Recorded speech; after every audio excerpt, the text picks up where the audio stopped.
Buenos días. Hoy damos la bienvenida a todos los estudiantes, tanto los que nos ven en diferido como los que están aquí ahora, pues con el doctor Munuera. Vamos a tener un taller bajo el inspirador título Cuando el arte se convierte en autografía. Como sabemos, el doctor Manuera es reconocido experto en historia del arte y hoy nos guiará a través de la intrincada red de la vida y la obra del genio del gran Dalí, revelando cómo el arte de este genio catalán se convierte en un reflejo vívido de su propia vida y sus inquietudes más profundas. O sea que, doctor, cuando quieras, empezamos. Pues muy bien, la figura de Dalí es una figura muy controvertida, por lo tanto no va a ser un solo PowerPoint. Me da material para hacer tres, cuatro incluso, ¿no? En esta presentación que vamos a hacer, voy a pasar a compartir pantalla. eh, Vamos a iniciar tan solo con un primer periodo en el que vamos a hablar de la vida, espérate un segundito, desde la infancia a la guerra civil. Que es un periodo que viene marcado y que va a definir cada uno de los elementos que van a figurar en su obra posterior, ¿no?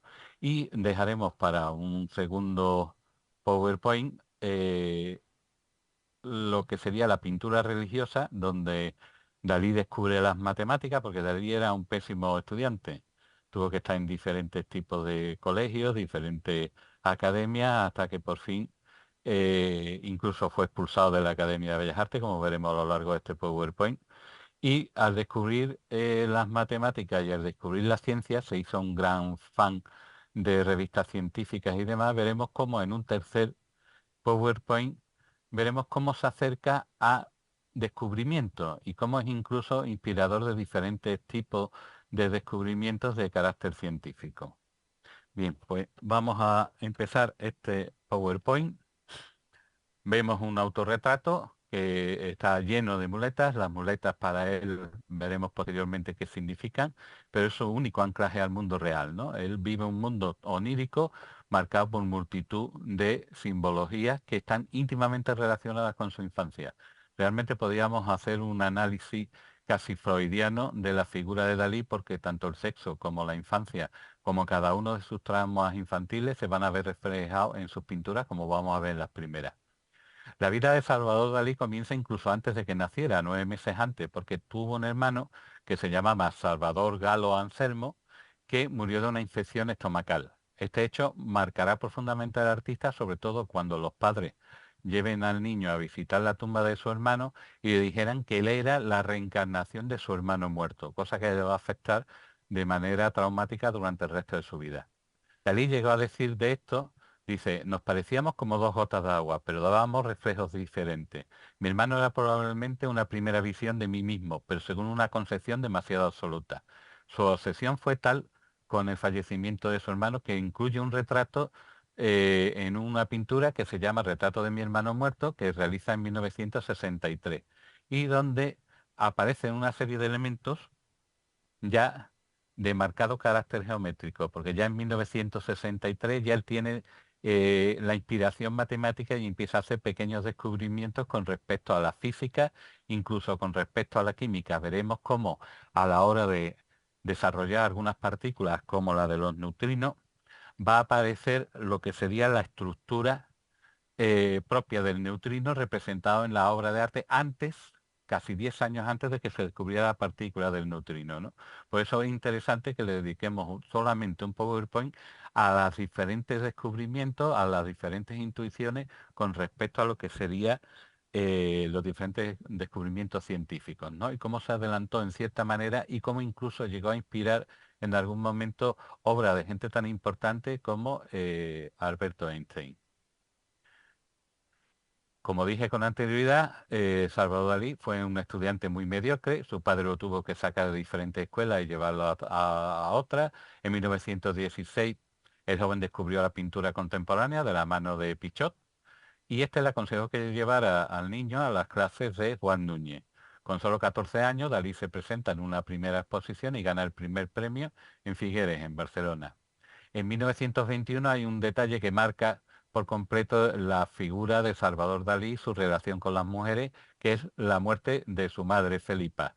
Muere a consecuencia de un cáncer de útero. Y el joven no pudo superar esta adversidad. Años después dirá, Fue el golpe más fuerte que he recibido en mi vida. La adoraba. No podía resignarme a la pérdida del ser con quien contaba para hacer invisible las inevitables manchas de mi alma.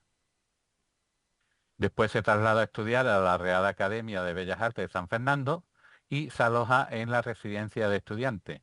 Esa residencia de estudiantes fue un primer intento de la República por crear una academia perfecta, es decir, estudiantes de diferentes tipos de ramas, tenía interrelación con figuras como Einstein, que llegó a visitarla, Pemán, multitud de personajes, ¿no? Y que esto hacía una formación integral de carácter humanista. Eso será muy interesante porque allí conocerá, precisamente por su carácter excéntrico, porque vestía con una especie de gabán largo, gabardina y capa, vestía también con polaina y botas altas. Ese carácter excéntrico, ese carácter innovador hará que tenga una relación muy íntima con Federico García Lorca y con Buñuel. Veremos después la lucha entre Buñuel y Federico García Lorca para conseguir el afecto, el aprecio de la figura de Salvador, ¿no? Vemos aquí su carnet de la escuela, en aquel tiempo, de la Escuela de Bellas Artes de Madrid, de la Real Academia. Pasó por diferentes situaciones complicadas en esos años, por motivos que no están claros, que no se han dado a conocer. En 1924 pasó unos días en la cárcel de Figueras, fue trasladado a Gerona y puesto posteriormente en libertad. 2 años después, en 1926, acabó siendo expulsado de la Academia de Bellas Artes porque momentos antes de los exámenes finales, él decía que no había nadie con la suficiente formación para valorarle y por lo tanto fue expulsado precisamente por poner en duda la cualificación del profesorado que le impartía docencia. En 1927, en Cadaqués, Dalí recibe la visita de García Lorca y de Buñuel, con quien había coincidido en la Residencia de Estudiantes de Madrid. Con Buñuel elabora un guión para una particular película que es tan extraña como inquietante, Un perro andaluz, que se estrenaría en 1929 y que se financió con 25.000 pesetas que la madre de Buñuel le dio para que hiciera este invento, esta extraña película, que posteriormente veremos algunos minutos de esa película. Ese mismo año Salvador Dalí viajó por primera vez a París y allí entabló relación con Pablo Picasso, como podemos ver aquí abajo el retrato de Pablo Picasso. ¿eh? Y también con Joan Miró. Gracias a estos últimos se unió al grupo surrealista, capitaneado por André Breton, que sería el estilo en el que él triunfaría, de tal manera que él mismo se autodenomina que el surrealismo soy yo, ¿no? En París conoció a la que sería su musa y el amor de su vida, Gala. Por aquel entonces estaba casada con Paul Herval. Poco después tuvo un acontecimiento que marcaría el punto de inflexión en la vida de Salvador Dalí.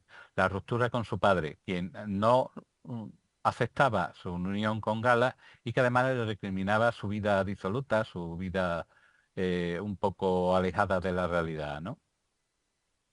En este año es cuando él, lejos de perder el interés por la pintura, empieza a crear con mayor insistencia y crea la obra La persistencia de la memoria, en 1931, en la que aparece una criatura absorbida por un reloj blando, que ahora después veremos lo que significa el reloj blando, y algunos de los historiadores lo identifican, ese tipo de figura, como un autorretrato del mismo Dalí, como veremos posteriormente en El Gran Masturbador, o veremos en diferentes obras que él a la hora de identificarse se identifica con esa figura tumbada.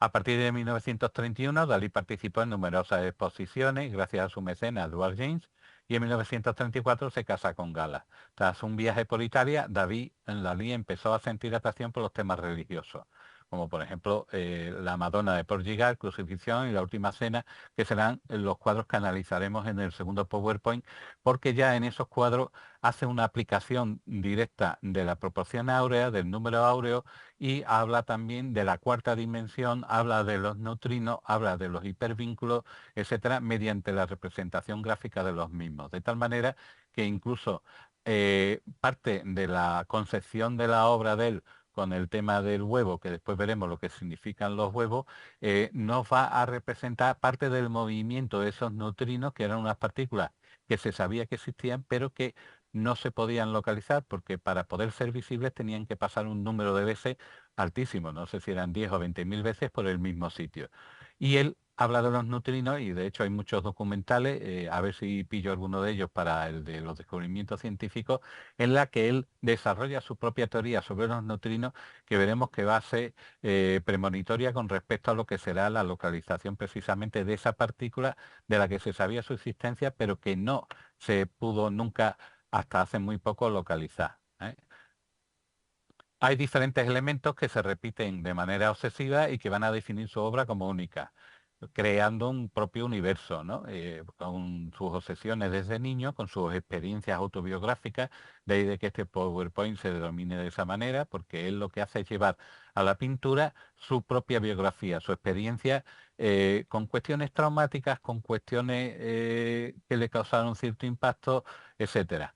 Tiene una producción enorme, pero no es tan enorme como la que está en el mercado. En el mercado hay multitud de falsificaciones de Salvador Dalí. De tal manera que incluso cuando él ya estaba mal, muy mal, su marchante le obligaba a firmar los papeles en blanco y tenía un ejército de personajes que imitaban, porque la pintura de Dalí es muy fácil de imitar, que imitaban el estilo daliniano. Por eso es muy fácil encontrar obra en el mercado de Dalí, pero la verdad es que ratificadas y con certificación original, nos podemos encontrar que tiene más de 1029 pinturas, 349 dibujos, 128 acuarelas y 73 objetos de arte, entre ellos los rinocerontes y los relojes blandos. Los relojes blandos van a representar la omnipresencia en el tiempo e identifican su dominio de la humanidad. La idea llegó a Dalí, según su método paranoico crítico, cuando soñó con un queso camembert y como era incapaz de soportar las altas temperaturas derritiéndose sin poner resistencia. La realidad es que en la academia de estudiantes llegó a conocer a Alberto Einstein y conoció parte de la teoría de la relatividad, que la postuló en 1905 y la publicó en 1915, lo que le hizo concebir la relatividad del espacio y el tiempo y sirvió de inspiración al mismo Alberto Einstein para concebir no una linealidad en el tiempo, sino que el tiempo podría tener sus fluctuaciones y con lo cuales en esas fluctuaciones podía viajarse a través del tiempo y podía llegarse a crear diferentes elementos a través de agujeros de gusano, que no vamos a entrar en ello porque no es mi tema. Las hormigas es un tema muy recurrente, tanto en el surrealismo como en la figura de Dalí, y representaría lo que sería la muerte.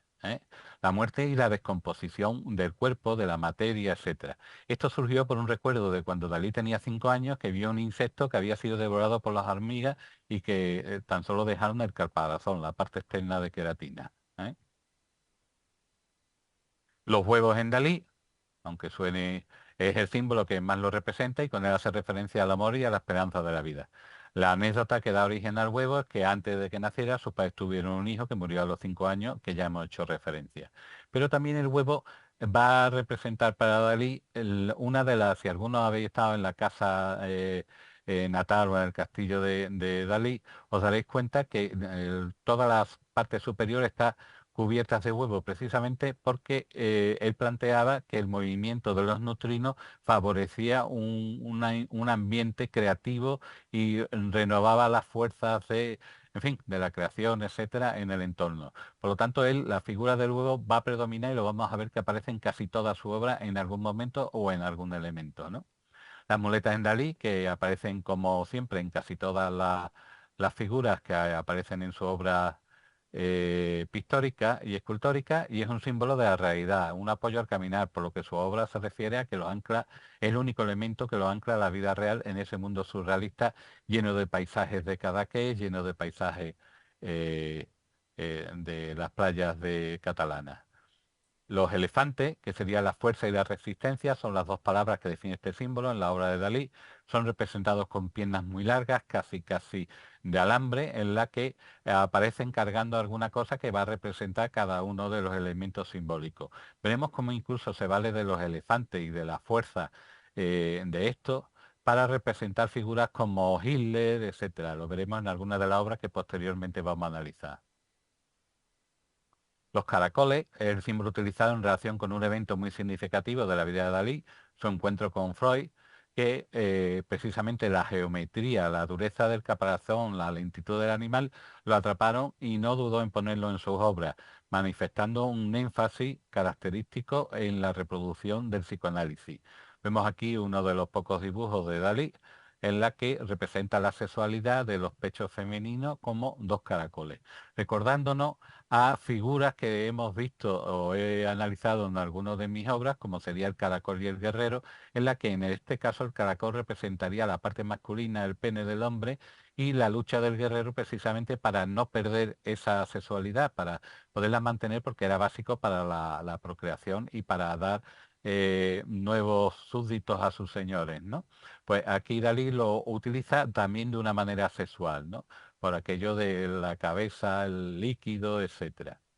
Las figuras con cajones, que surgen de una explicación freudiana, como la representación de la sexualidad femenina oculta, Dalí lo retrata a la mayoría de los cajones ligeramente entreabiertos, indicando que sus secretos están al descubierto y que no hay por qué temerlo. Las jirafas ardiendo o la jirafa en llamas, que podría concebirse como un símbolo del absurdo de la existencia humana en un mundo moderno. En oposición, nos dice William Smith, en Salvador Dalí, el enigma del deseo, nos dice, en oposición al ser humano, el animal es todavía la naturaleza en orden. Su esencia animal parece indestructible. La jirafa, que sencillamente se quema, está liada con los elementos. Puede entregarse a la llama sin pensar, sin pasión, sin perecer en ella.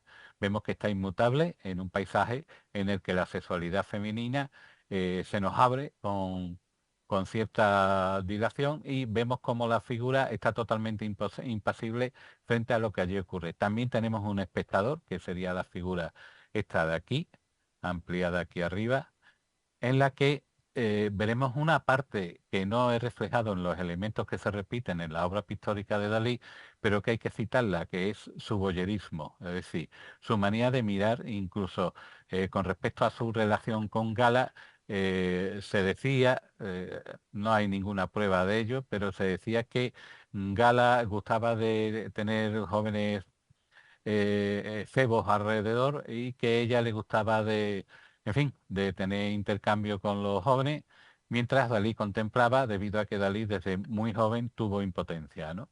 Pero eso, en algunas de las obras de confesiones del propio Dalí, llega incluso a manifestarlo de manera semioculta, ¿no? Entonces vamos a ver que en toda su obra siempre vamos a tener mirones, boyeres con respecto a lo que está ocurriendo en la escenografía representada, ¿no? Que si vemos una escenografía casi teatral, ¿no? Y otra figura que representa con cierta asiduidad es el rinoceronte. Una de las esculturas que más gustan en la provincia de Málaga se encuentra justamente en Puerto Banús, que se llama el rinoceronte vestido con puntillas. Que esto fue donado a Marbella por Lorenzo Sanz, y esta escultura de 3.600 kilos lo hizo después de rodar una película surrealista. La aventura es cómo Dalí relaciona la figura del rinoceronte con la encajera de Vermeer, porque supuestamente su padre, el padre de Dalí, el que lo expulsó de la familia, pues tenía colgado un cuadro precisamente de una reproducción, por supuesto, del cuadro de la encajera de Vermeer. Y a él se le ocurrió relacionar al rinoceronte con las puntillas de que estaba pintando la mujer, de tal manera que crea esta magnífica obra en la que el rinoceronte está vestido de puntillas y además está jugando con diferentes erizos de mar. Los niños que aparecen como espectadores de las escenas nunca son retratados, solamente eh, mm, están rememorando situaciones vividas en la infancia en Cadaqués, ¿no? Su pueblo natal. Vemos aquí, por ejemplo, cómo se reproducen los niños con una anatomía precisamente entre niños de 2 a 5 años. Vemos aquí cómo está contemplando lo que ocurre de manera teatral, lo que ocurre en la escenografía que está representada en la obra. Vemos aquí en este cuadro el niño representado como si fuera el mundo. ¿Eh? Aquí vemos también en la Madonna por llegar cómo ocupa un espacio central. Lo vemos aquí de niño, con el niño que levanta la piel del mar. Y lo vemos en su autorretrato desnudo, en lo que aparece como nexo precisamente la misma figura del perro dormido. Lo podemos ver aquí, lo podemos ver aquí, ¿eh? Como un nexo de unión. Vemos aquí también la piel del mar que ya está levantada. Aquí el niño la está levantando. Es como una evolución. Por lo tanto, podríamos decir que la reproducción del niño contemplando la escena o siendo artífice de la escena sería la propia figura de Salvador Dalí, ¿no? Vemos una de las primeras obras que hace estando en España tras su vuelta de París, que es de 1926 en concreto, que se llama Dos figuras, pero sin embargo son tres las figuras representadas, ¿eh? Vemos una primera figura que es el autorretrato de Dalí, ¿eh? Que lo podemos distinguir precisamente por unos rasgos característicos que va a usar en diferentes obras a la hora de autorrepresentarse, ¿no? Como lo podemos ver aquí, cómo utiliza el mismo esquema a la hora de representar el arlequín.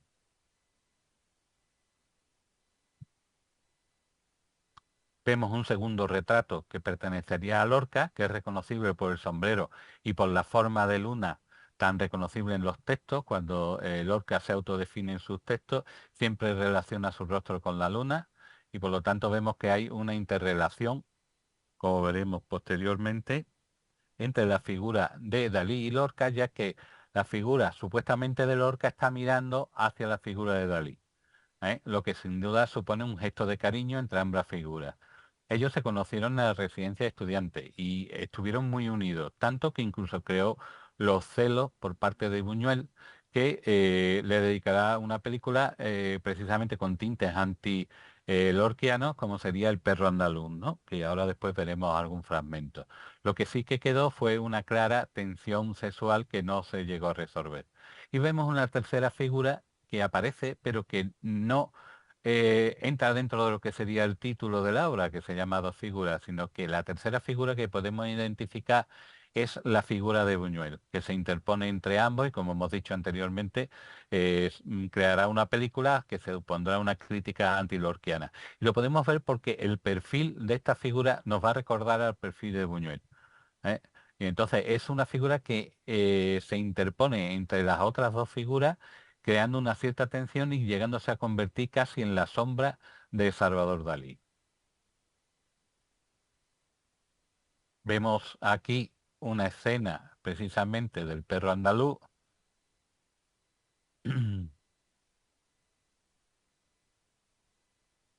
Vamos a poner algunos fragmentos de...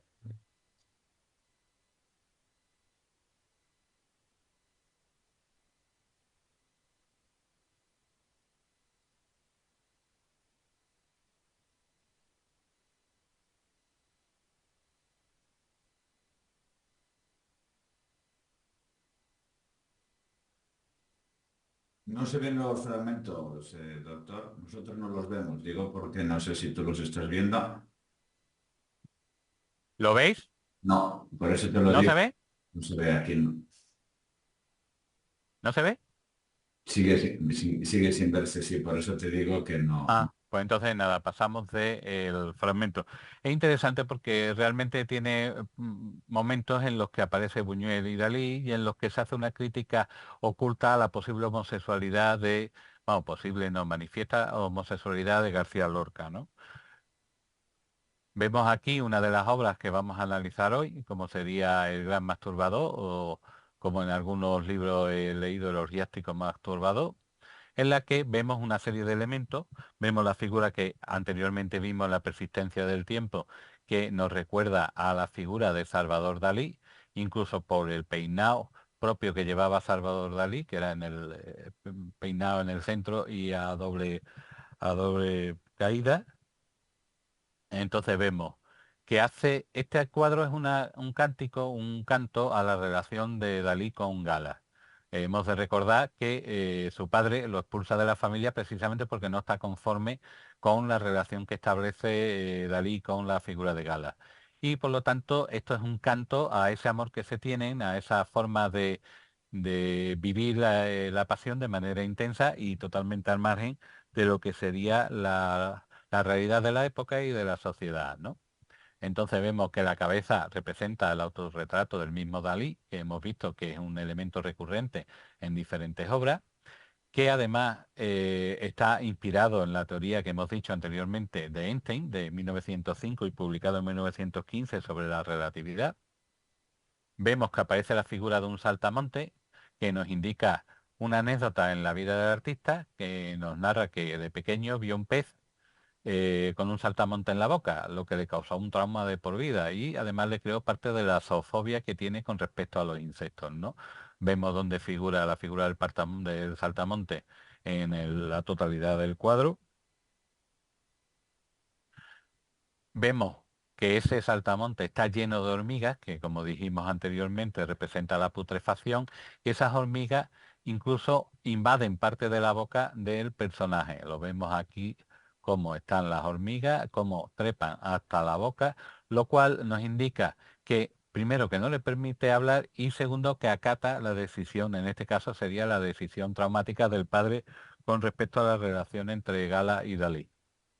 También vemos cómo aparecen en el rostro del pintor dos tipos de pestañas, la de color negro normal, con su ceja y su peinado, la de color negro normal, que sería la realidad, y otras pestañas de diferentes colores que sería como el sueño paranoico crítico, como la otra realidad, el mundo donde él quiere vivir, donde él quiere desarrollar su amor.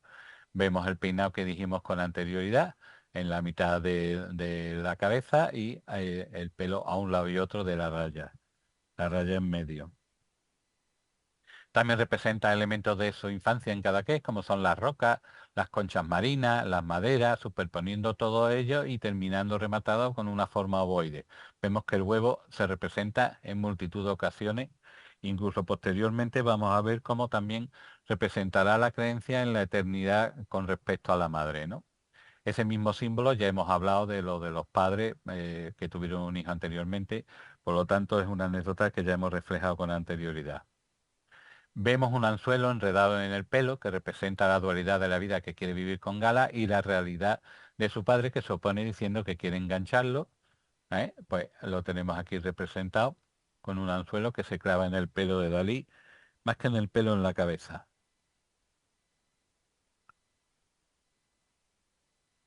Ah, que le estoy dando para atrás del despiste.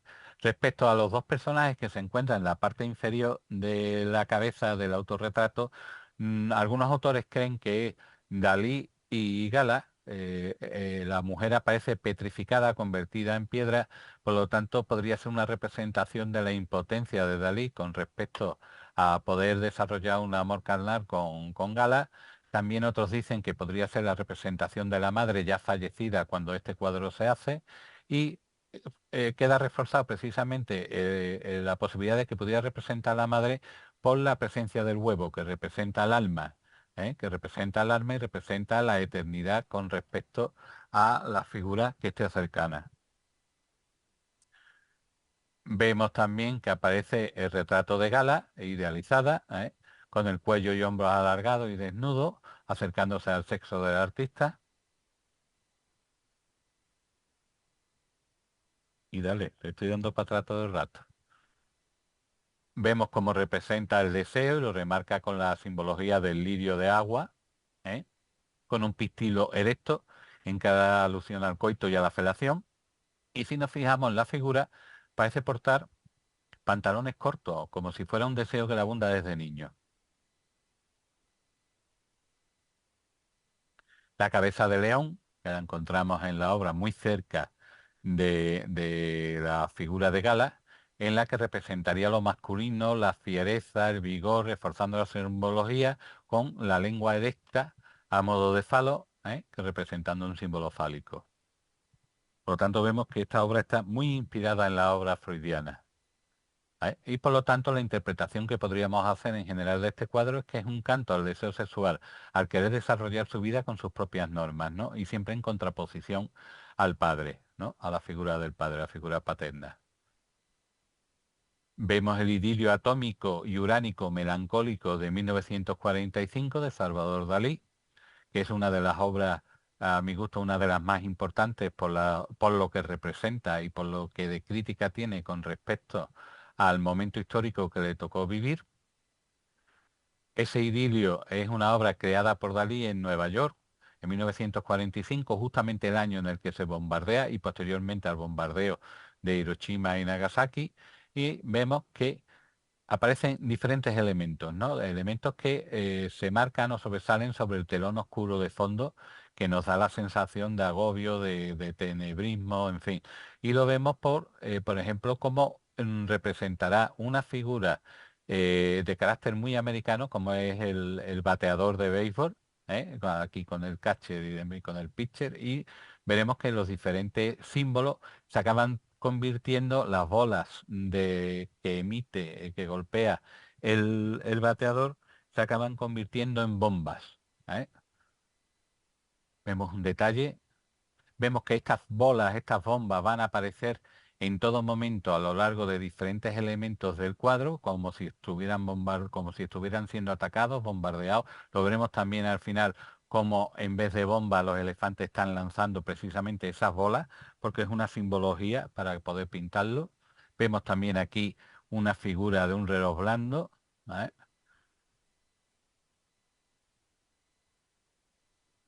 Esas bolas impactan en distintas partes del cuadro, incluido en el autorretrato de Dalí, como podemos ver aquí, como podemos ver aquí. Son elementos y precisamente el rostro de Dalí está representado por un bombardero que está bombardeando. Aquí sí hay representación de bombas auténticas que representará el rostro de Salvador Dalí. El bombardero representado sería el Enola Gay, que fue el que bombardeó Hiroshima y Nagasaki, y es una de las primeras apariciones de los relojes blandos en el rostro de Dalí como víctima del tiempo. Lo vemos aquí a lo largo del rostro de Salvador. Sobre este, con gestos de cariño, aparece una gala con el rostro compuesto de gaviotas que vuelan en libertad y con madejas de pelo que corren a acariciar al artista en su pesadumbre, ¿no? Lo vemos justamente en la parte superior de donde aparece el retrato de Dalí, como en Hola Gay, y vemos aquí cómo esas gaviotas van representando el rostro de Dalí con un rostro tierno que nos recordará en algunos momentos a posteriormente la Madonna de Portugal, que como hemos repetido, Dalí es muy obsesivo con los elementos que representa y los va a representar de manera continuada como si hubiera un hilo conector entre unas y otras. Vemos el reloj que aparece, un reloj que con forma de corazón, que aparece roto y repleto de hormigas, que como sabemos va a representar la podredumbre y la muerte, como efecto de esos bombardeos, de esas bombas, y nos muestra una reacción extraña entre los distintos elementos que componen la escena, como algunas de las figuras arquitectónicas son las generadores de esas bombas, de esas pelotas, como si fueran elementos que emanan de ellas mismas, con un efecto como purulento, ¿no? Lo vemos aquí en este detalle, pero también lo podemos ver aquí en diferentes elementos, aquí como una figura que ríe y muerde por otro lado y llora por otro, como también va creando esas formas, ¿no? Vemos también, que lo veremos un poco más adelante con más detalle, como una figura que está gritando, que está viendo lo que está pasando y de manera impotente, cómo le sale, en vez del grito, le sale una bomba del cuello, una pelota del cuello. ¿eh? Vemos la figura del espectador. Siempre hay un espectador que está contemplando lo que allí está ocurriendo, ¿no? En esa escenografía. Y sobre toda esa escenografía aparecen unos elefantes como son los propios de Dalí, con las piernas excesivamente largas, llegando a ser casi frágiles, en las que va a representar el imperio precisamente que quiere formar Salvador, o sea, que quiere formar Hitler, precisamente con esos obeliscos, recordándonos al imperio, la trompa de los elefantes que nos recuerda a serpiente, y vemos como en vez de bombardear, lo que están haciendo es lanzar pelotas, ¿no? Que sería el símbolo que nos va a indicar precisamente esa unión entre la pelota y la bomba. Vemos a su vez que hay un ángel, que es el único que se interpone, un ángel de carácter daliniano, que además va a ser representado en multitud de obras, que es el único que se interpone en el avance inexorable de esos elefantes, ¿no? Vemos dónde están ubicados los elefantes y vemos la figura del ángel, ¿eh? que también porta bolas, es decir, que se opone a la figura de aquellos que están bombardeando con bolas, pero él también se opone con las mismas bolas. Vemos esta figura que está, por un lado, está llorando y de esas lágrimas surgen más bolas. y vemos una figura que se está burlando de los representados precisamente con unos dientes que son devoradores. Vemos cómo el pensamiento queda quebrado en algún momento respecto a lo que sería la moral, ¿no? El concepto de moral de que no tiene una guerra, y lo estamos viviendo en nuestras carnes en estos días, ¿no? Vemos la representación de las explosiones atómicas. Él incluso a la hora de representar, lo representa con cierta sensualidad. Él ya conoce la obra de Freud, él está muy influenciado por el mismo Freud, y si vemos las formas de las explosiones son muy sexuales, son muy curvas, muy recuerdan a la figura femenina en general, ¿no? Como generador de destrucción. La figura femenina genera vida, la figura de las bolas y demás genera destrucción. Otro cuadro, precisamente de la época de 1938, que es el Enigma de Hitler, en la que él precisamente utiliza una serie de simbologías que al espectador en general le suele pasar. Este cuadro me parece recordar que está en la Reina Sofía. Y precisamente utiliza elementos en los que escapa en cierta manera de pese a que él siempre ha tenido una relación muy intensa con el nazismo y en cierta manera con la dictadura cuando regresó a España, vemos que él utiliza una serie de símbolos precisamente para evitar el significado directo como serían las judías, ¿no? Que vemos que el plato tiene judías alrededor de Hitler, ¿no? Es una forma de referirse al holocausto sin citarlo directamente, ¿no? Este óleo nos muestra un teléfono derritiéndose con un cable cortado, lo cual impide todo tipo de comunicación, y colgando de una rama de olivo, lo cual simbolizaría la paz, ¿no? Como no hay comunicación para poder conseguir la paz, ¿no? Y ese teléfono a la vez está llorando. Es decir, a raíz de esa falta de comunicación que no trae la paz, sino que trae la guerra, se produce dolor, se produce mucho dolor, y a partir de ese momento, sin embargo, España está apartada del conflicto bélico, y lo vemos porque hay una escena que se desarrolla aquí detrás, que después la veremos con más detalle, que indica que España es totalmente ajena a lo que está produciéndose en Europa, o al menos en apariencia. Vemos que el aparato se derrite como un queso camembert, que ya hemos visto que por lo visto le causaba cierto impacto a nuestro adorado Salvador, sobre un plato medio vacío con apenas unas pocas judías, que es la forma de referencia que él tiene al holocausto nazi, ¿no? Y una foto de Adolfo Hitler. Vemos que hay un retrato como si estuviera arrancada de un periódico. También observamos la figura de un perro sentado en la playa de Cadaqués bajo una sombrilla, ajeno a todo representado, y observando unos bañistas que están en el fondo, a los que no afecta. Vemos incluso aquí un niño pequeño, que vemos que siempre aparece la figura del niño. Vemos que aparece una señora que está acompañando al niño, los bañistas están aquí tranquilamente, el perro está en su sombrilla, con lo cual está totalmente ajeno. También vemos otros elementos como los murciélagos, que por lo visto la aterrorizaban desde niño, uno que está tirando con fuerza, no se sabe bien si es un reloj blando o si es una especie como de caracola. A mí me parece intuir que estos son manecillas y que algunos números aparecen por aquí, pero no lo dejamos claro. Es un cuadro que está pintado muy rápido. Se ve que las manchas son casi semitransparentes. La aplicación técnica de la forma de trabajar de Salvador Dalí es muy rápida y muy eficiente, ¿no? Pero no se le ve un nivel de acabado del estilo de lo que él solía hacer. Y del árbol del olivo pende precisamente, cuelga uno de los murciélagos, ¿no? Tan solo hay dos murciélagos representados en esta obra. Vemos que de esa rama de olivo aparece un paraguas semitransparente cerrado, que en este caso aludiría al ministro inglés, Chamberlain, que permitió, entre otros, la expansión aceleradora de Hitler en Europa. La transparencia tal vez aluda a que no concibió las consecuencias de sus acciones, que acabaron afectando a toda Europa, porque se le permitió a Hitler que siguiera avanzando sin darse cuenta de los motivos reales que tenía el dictador, ¿no?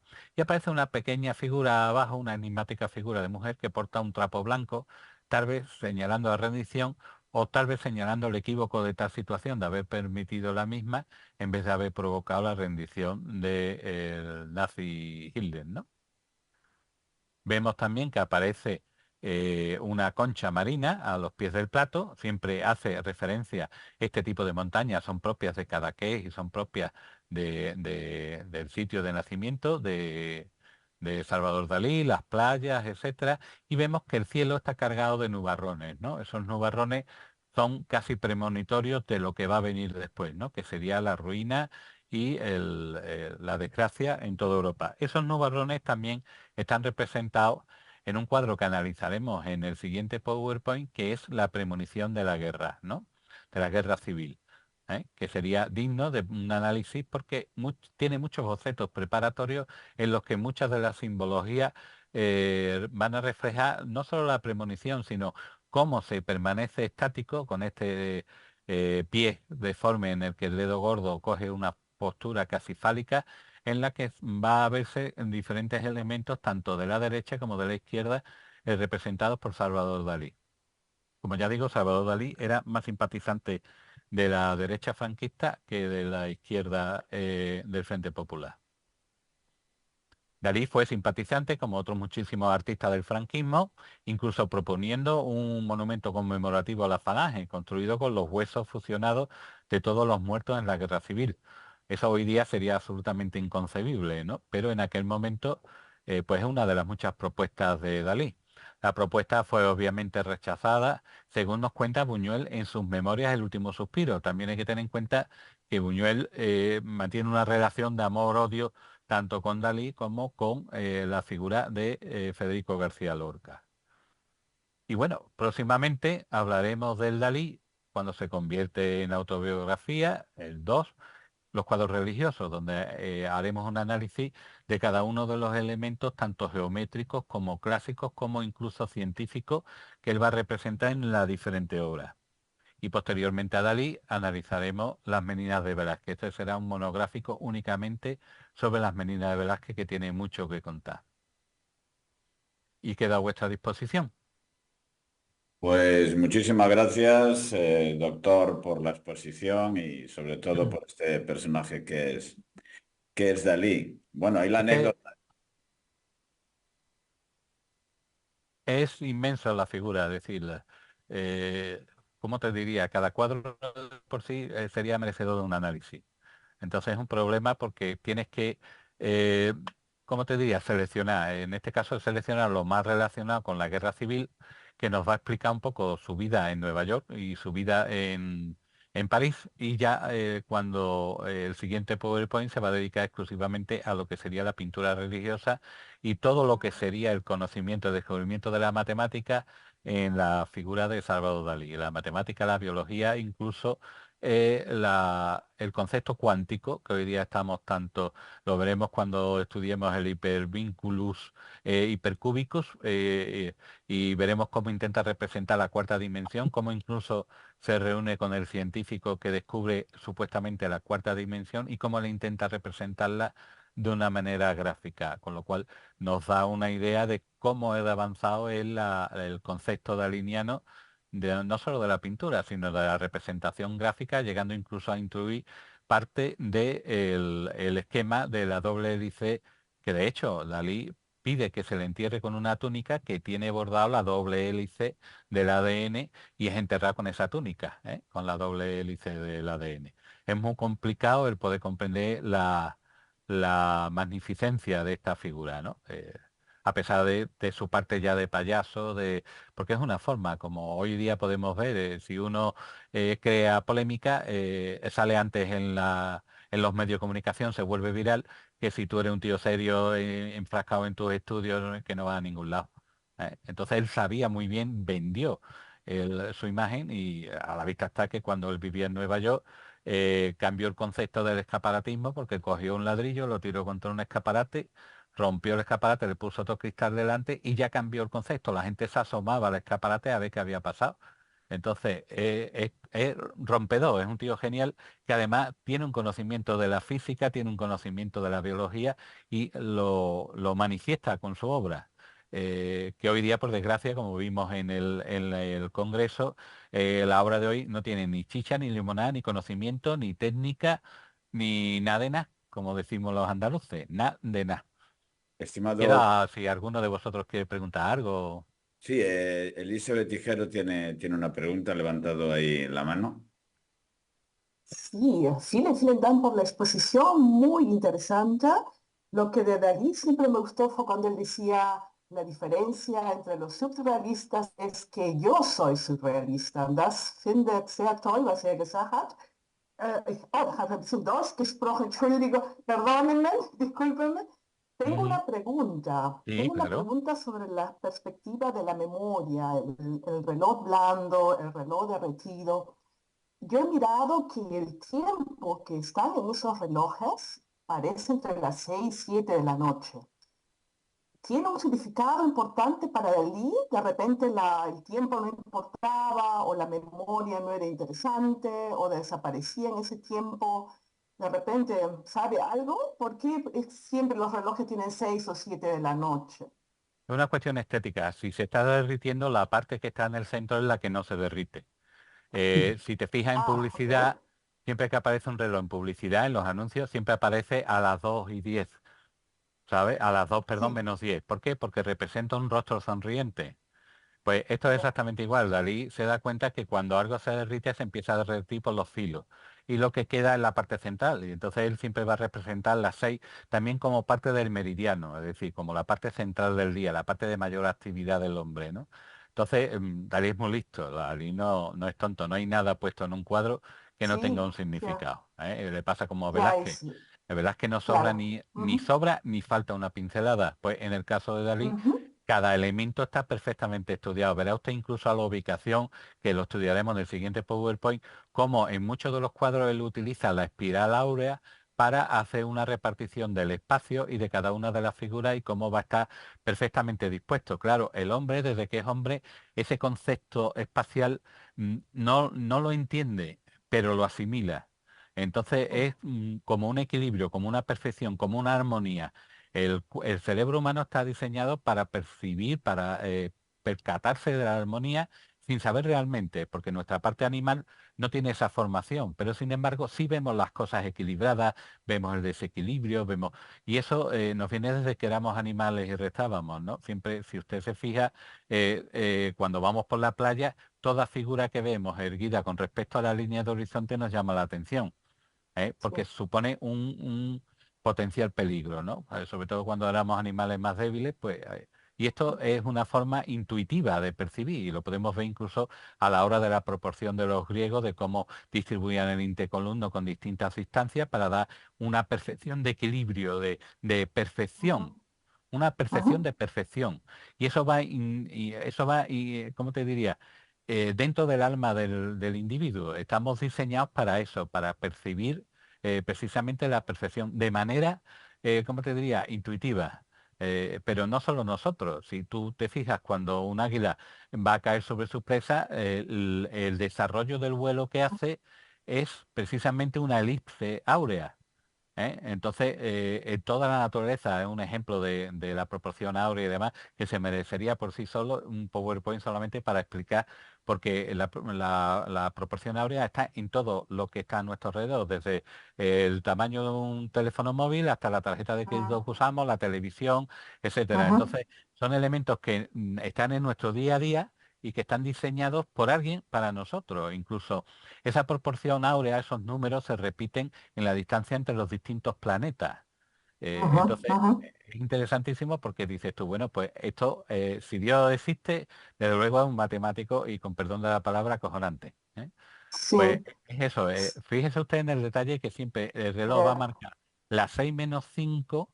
Podríamos hablar de que ujú, 6 menos 5 suma a 11, 11 es el número que va previo a 12, que sería parte de la perfección. No vamos a ujú. entrar en ello porque eso ya es simbología, ¿no? Pero Sí, sí sería muy interesante el poder desarrollar solamente la teoría de los relojes blandos, daría para un PowerPoint, ¿no? Y sobre todo cómo afecta, porque él utiliza la teoría de la relatividad de Einstein, pero se sí, adelanta al sí. postulado de eh, Einstein, a raíz de ver la obra de Dalí, empieza a entender que el tiempo no es recto, no es curvo, puede tener cierta, y mm, él empieza a pensar que el tiempo se puede atravesar. y si tú atraviesas de un punto a otro, puedes perfectamente pasar de una dimensión a otra, de un espacio-tiempo distinto. En fin, es muy interesante cómo uno influye en otro. Ya le digo que Dalí estaba suscrito a la fecha de su muerte a, no sé si eran 10 o 12 revistas de mucha tirada de tipo divulgativo científico, con lo cual es un tío que estaba preparado, era un individuo que tenía una formación a pesar de que había sido un pésimo estudiante, ¿no? Pero posiblemente fuera una persona con un nivel intelectual muy alto, y este tipo de personas lo que hacen es que se aburren en las clases, necesitan otra inquietud que él encontró pues, en el método paranoico crítico, en el tema freudiano, en fin. Es muy interesante, ya le digo. Yo cuando chico decía que mi padre era Dalí, así que es una pena. Hay Yo también otra, me quedo con eso. Incluso Sí, ahorré para el gracias. entierro. hay aquí otra pregunta. Sí. Perdonad, es que me enrollo mucho. Nada, nada, es de Luis y después hay una anécdota que mi padre vivió con Dalí que es muy curiosa, ¿no? Es decir, me preguntan, la convivencia de Dalí con el régimen franquista, ¿no? ¿Fue más bien fruto de un pragmatismo para poder seguir desarrollando su obra o fue también una convicción ideológica? Creo que es un tema curioso. Mira, esto es muy espinoso, porque ahora estamos viendo multitud de artistas, incluso que se están muriendo, y si aparece alguien del PP lo insultan, pero todos esos artistas, todos pasaron por el Pardo. Absolutamente todo. Es decir, desde Lola Flores hasta Concha Velasco, hasta quien quiera. Es decir, es un régimen que estuvo, una dictadura según uno, o una dictadura blanda según otro. Yo ahí no me voy a meter, pues yo carezco de ideología política porque para uno soy rojo, para otro soy facha. Entonces a mí particularmente lo que tengo claro es que el poder ejerce el poder, y todos los artistas, absolutamente todos, José Sacristán, en fin, todos han pasado por el caudillo. Lo que es evidente es que un artista tiene que estar por encima de cualquier otra consideración de tipo ideológica. Y yo considero que él lo que hacía era servirse del poder para poder desarrollar su propia obra. Fíjate, sin embargo, gente como, ay, este poeta comunista, por Dios, que se dedicó a hacer cosas con rotuladores. Se me ha ido el nombre. Pues esta persona, desde que se ideologizó su poesía, murió como artista, porque tenía un compromiso ideológico que realmente no debe de coartar la creación. Yo siempre, cuando el otro día vi en los telediarios la gala esta de los Goya, me parecía absolutamente aberrante una demostración de ideología tan por parte de artistas, entre comillas lo de artistas, porque yo soy artista, a mí no me han dado un duro nunca el Estado, salvo el que yo gano por haber ganado mis oposiciones. Entonces, ¿por qué se protege un arte con mucho dinero, muchos millones que después no recauda ni la quinta parte de lo que se ha gastado? Y no se protege a la música clásica, a la danza, a los artistas, a los literatos, a los científicos, que las mejores cabezas huyen de nuestro país. Entonces yo entiendo que no, que Dalí era un tío muy listo, y Dalí, igual que criticaba a Hitler, pues criticaría a Franco, estoy seguro, pero lo haría de una manera tan lista que le daría la vuelta a la censura. Gente como Buñuel, ¿cómo fue capaz de hacer películas, o la película del Verdugo, que es una crítica a todo el sistema, incluso a las últimas penas de muerte que firmó el caudillo? Y sin embargo ahí está, y es una obra maestra, ¿no? Entonces yo entiendo que el artista debe de sobrevivir porque lo importante es su obra. Ahora, una obra ideologizada, que es lo que hemos visto cuando hemos hablado del arte contemporáneo, a mí no me parece una obra digna de... Entonces yo entiendo que Dalí no es que fuera amigo del régimen, a pesar que yo lo he puesto en una diapositiva, porque sí es verdad que él hizo propuestas, pero propuestas tan descabelladas como las que podía haber hecho con el rinoceronte, ¿no? Que lo donó para Marbella, o como la joven siendo sodomizada por un rinoceronte asomada a la ventana. Es decir, son cosas que tú dices, bueno, pero en el momento que arte e ideología se suman, a mí me parece una mezcla horrorosa, sinceramente. El artista tiene que ser libre, y libre como yo me creo, es decir, yo doy palo a la derecha y doy palo a la izquierda. Y ahora mismo, en el momento en el que estamos, y ahí sí voy a lanzar una proclama, me parece que no nos merecemos los políticos, todos de derecha, izquierda, centro, que nos representan. No nos los merecemos. Y ya está. Entonces yo entiendo que Dalí sería un superviviente como lo soy yo. Yo como funcionario tengo que estar callado, porque me obligan a estar callado. Así de claro te lo digo. Si yo abro la boca, opino lo que tengo que decir, posiblemente me expedientarían y me echarían. Totalmente de acuerdo. Pasamos ahora al doctor Mendoza, que tiene una pregunta. David, ante todo, felicidades, ¿eh? Por tu Muchas nombramiento. gracias. Pues muchas gracias. ¿Qué tal? Pues enhorabuena por esta exposición y la verdad es que, bueno, es una argumentación un poco de lo que iba a realizar yo más que una pregunta. Hablar de Dalí, el otro día estuve en una tertulia para hablar de Leonardo y no daba tiempo, ¿no? No daba tiempo en tan poco espacio hablar de la obra de Dalí igual, ¿no? A mí lo que me llama la atención de Dalí es ese simbolismo representado quizás en segundo plano, ¿no? E incluso con la tonalidad de los colores, ¿no? Por ejemplo, esos elefantes con las patas demasiado altas, ¿no? Que representan un poder frágil, ¿no? Pero un poder que llega, ¿no?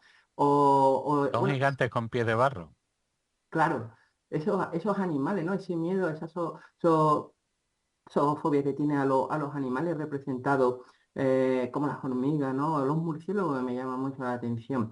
Pero sobre todo las bolas, o sea, las bolas, los huevos, ¿no? Que pueden ser representados ya dentro de esa vinculación que tenía con, bueno, dentro del mundo del misticismo, con la representación del alma, ¿no? Quizás a esa figura que le sale el huevo de aquí, ese alma, esa vida, ¿no? Que se va o que quiere, digamos, dar la voz de alarma, ¿no? Ese ángel que está ahí mirando cómo se destruye el mundo, ¿no? Sin poder hacer nada, o quizá intentando detener a ese avance, ¿no? De esos elefantes, ¿no? O esa, digamos, esa percepción bueno, de esos orbes que prácticamente marcaban o marcan esa concepción del otro lado, ¿no? Plasmado en una obra de arte, ¿no? Quizás esa vinculación o esa lectura con Freud y con el mundo que ya sabemos que Freud y Carl Gustav Jung marcaban un poco ese espíritu, estaba un poco conectado con ese espiritismo, ¿no? Del principio del siglo, ¿no? Pues es bastante interesante lo que pretendía argumentar un poco, ¿no? Ese simbolismo oculto dentro de los dibujos, o sea, de las representaciones, de las pinturas de Dalí. Y sería Claro, es que tiene un interesante. campo que no he querido entrar porque es que entonces habríamos nada más que desarrollar un cuadro, ¿no? Y la idea era mínimo desarrollar 3 o 4, ¿no? Que sería sobre la simbología, incluso sobre algunos elementos alquímicos representados en la obra de Salvador Dalí. Pero claro, es que es como cuando hablamos de Leonardo hemos hecho un solo PowerPoint, pero tengo en cartera 2 o 3 más en el sentido de que de por sí ya es brutal la cantidad de significados que puede tener. Y hay una cosa que yo incluso como artista veo en general en la creación de la obra, en mi misma obra o en obra de otros compañeros, en la que tú no eres consciente de la simbología que está representada en las imágenes que tú quieres plasmar. Es decir, la obra de arte se escapa a ti mismo. Y entonces es una cuestión que sería interesante, ¿no? De ver quién pinta. Si eres tú el que pinta o pinta el inconsciente colectivo o pinta alguien que está en cierta manera gobernando nuestras mentes, cómo aparecen una serie de ideas y otras no, cómo, entonces claro, eso es para volverse loco. O sea, si nos ponemos a analizar desde ese punto de vista, y por mucha cultura que tú tengas, por mucho libro que sea, resulta que siempre hay otra puerta más, otra más, otra más. Y si no se abre una puerta, se abre una ventana. Y si se cierra una puerta y crees que has investigado, al poco tiempo te das cuenta que lo que tú creías que estaba cerrado es el momento de volverlo a abrir porque has descubierto otra cosa más. Entonces es un mundo impresionante, ¿no? Y por eso digo que yo no sé si Dalí es consciente del mensaje que da o si no lo es. Lo que es evidente es que es un pintor que no tiene nada que ver con todos los demás pintores, como le pasa a Leonardo, pese a ser hijo de su tiempo, la forma de representar y la forma de vivir es la de su época, pero sin embargo trasciende mucho más allá. O como, por ejemplo, cuando veamos las Meninas de Velázquez, veremos cómo Velázquez, 500 años antes de que se desarrollen las teorías de la percepción y de cómo hacemos recorrido visual, porque observamos el movimiento del ojo frente a una obra de arte, cómo él nos obliga de manera inconsciente a entrar en el cuadro por un lado, hacer un recorrido visual y salir por el donde él quiere que salga la vista. Y lo hace de manera que nosotros somos absolutamente inconscientes. Y de hecho hay un estudio hecho sobre la captación de la retina de las personas que están viendo las meninas. Y entonces ese movimiento es el que después se traduce en la lectura. De tal manera que cuando hablemos de las meninas y hablemos de ese movimiento, hablaremos de cómo si las meninas son contempladas por los japoneses, se entienden de una manera totalmente distinta, porque la forma de entrar en el cuadro es por un lado totalmente distinto. Ellos entran del lado derecho hacia el izquierdo y en sentido de arriba a abajo, y nosotros entramos como escribimos, desde el lado izquierdo hacia el derecho y en sentido de nuestra escritura, ¿no? Entonces es interesante porque son percepciones distintas y sin embargo el significado es el mismo, ¿no? Por lo tanto, es un mundo apasionante. Ya te digo que por desgracia los PowerPoint los hago de 40 minutos, 50 para no aburrir al personal, porque son muchas cosas las que digo, pero la verdad es que con un solo cuadro podríamos llevarnos los 40 minutos, no solo analizando lo que allí está representado, sino la simbología que tiene o la clave hermética que pudiera tener con respecto a su tiempo, ¿no? Porque si empezamos a analizar fechas de cuando se produce el bombardeo, de cuando no, resulta que él incluso en una representación de gala que hace las 3 galas en el tiempo, se ven las 3 galas de espalda, son la representación de las 3 bombas atómicas y del cono nuclear, ¿no? Entonces es interesante analizar la figura de Dalí, la obra y el espacio-tiempo en el que está concebida la obra. Y eso, claro, ya eso se escapa, hay que tener una mente privilegiada que yo por desgracia carezco, pero que sería interesantísimo el poder hacer ese estudio. Pero claro, chiquillos, Es que no, yo pero no doy, yo no doy a más. yo estoy de... Claro, quería aportar un poquito más una pregunta. Sí, En esos claro. relojes blandos, ¿no? Mm, Esa obra, pues, tan conocida, ¿no? sí, sí. Y después, pues, bueno, que plasma esos relojes blandos, ¿no será un poco la obsesión del artista sobre el tiempo que le queda o el tiempo que esperaba o que creía que le tiene, como todos los grandes artistas, obsesionado con el tiempo, a lo mejor tiempo por la vida o tiempo por hacer algo a su debido Tú tiempo? mírate a ti mismo. Tú ahora eres una persona joven, entre comillas, ¿no? No sé qué edad tendrás. Pero para ti la muerte no existe ahora mismo. Ni existía cuando tenías 18 años. Estamos en un periodo creativo en el que Dalí se enfrenta en 2 momentos con muerte, una de un hermano que no llegó a conocer y que los padres le dicen que es la reencarnación, lo cual es lo suficientemente jodido para fastidiarte la vida. Y dos, la muerte de su madre siendo joven, ¿no? Porque muere en 1921 y él tendría 18, 19 años, con lo cual el fenómeno de la muerte y del tiempo, él lo ve reflejado con cierta inquietud, ¿no? Y entonces yo imagino que los relojes blandos, cuando conoce la teoría de la relatividad en la que nada es lineal, nada es compacto, existen diferentes realidades, cada una, él lo relaciona con ese momento. Yo no entiendo que él piense, porque él en su forma de actuar, que es megalómano, es un tío explosivo, expansivo, yo no creo que él pensara siquiera en ningún momento que él iba a morir. Él sería eterno, ¿no? Es como cuando Bretón, los surrealistas le quieren juzgar y terminaron siendo juzgados por él, ¿no? Que al final los expulsa él a ellos, no los Claro. surrealistas a él. Eso. Pero el surrealismo es él. ¿Cuántos de ellos han quedado? Yo lo que siempre pregunto, el surrealismo, ¿vale? ¿Cuántos de ellos han quedado? Han quedado muy Hombre, pocos. Bretón ha quedado un poco para quien profundizaba en el surrealismo, ¿sabes? Pero claro, Dalí es el que hizo marca del surrealismo. Claro, y vivió de ello toda su vida. Y de hecho, hoy día hay muchos autores contemporáneos que siguen practicando el surrealismo, ¿no? Es una cosa, de hecho, el lenguaje surrealista lo ha creado él. Es el lenguaje mágico, ¿no? Es lo que después hizo Claro. Jodorowsky con lo que llamó la psicomagia también. Entonces yo Claro, estoy de y acuerdo. influenciado en artistas andaluces con el realismo mágico y demás. Es decir, lo que pasa es que la forma de trabajar, él trabaja de una forma más, como te diría, más caricaturesca, con sus deformidades, con su conocimiento anatómico, que lo tiene perfectamente, mientras que aquí en Andalucía se hace más un realismo, más realista, más naturalista, etcétera. Pero no podemos diferenciar un tema con otro. Al fin y al cabo es un surrealismo, un tipo de surrealismo, Es que un los sueños tipo, de cada uno son distintos, ¿no? Ahí al claro, yo le llamaría un suprarrealismo, ¿no? Totalmente distinto. Pero bueno, en fin, he visto otra pregunta por ahí, ¿no? No, ya está, Ah, ya está. Era ahí. Pues la verdad es que a mí me ha parecido extraordinario seguir. Yo soy un gran fan de Dalí y yo te pega, conozco, te pega. Hay una, sí se nota todo. Mira, hay una anécdota muy curiosa, ¿no? Que resulta que había un dibujo de Dalí y se fueron a la Fundación Dalí a preguntar si ese dibujo era auténtico o era falso. Entonces, cuando llega el momento, no, la fundación dice, no, no, bueno, hay que pagar para la investigación, pero es falso, ¿no? Y a los 3 días llega la persona de niño con Dalí haciendo el dibujo y le dice, aquí está la foto de Dalí haciéndolo. ¿Me explicáis cómo es falso o no? Claro, son esas cosas a veces, ¿no? Que los pintores han hecho mucho y han tenido una evolución. A mí Dalí me parece apasionante, sobre todo su relación con el mundo de la magia, ¿no?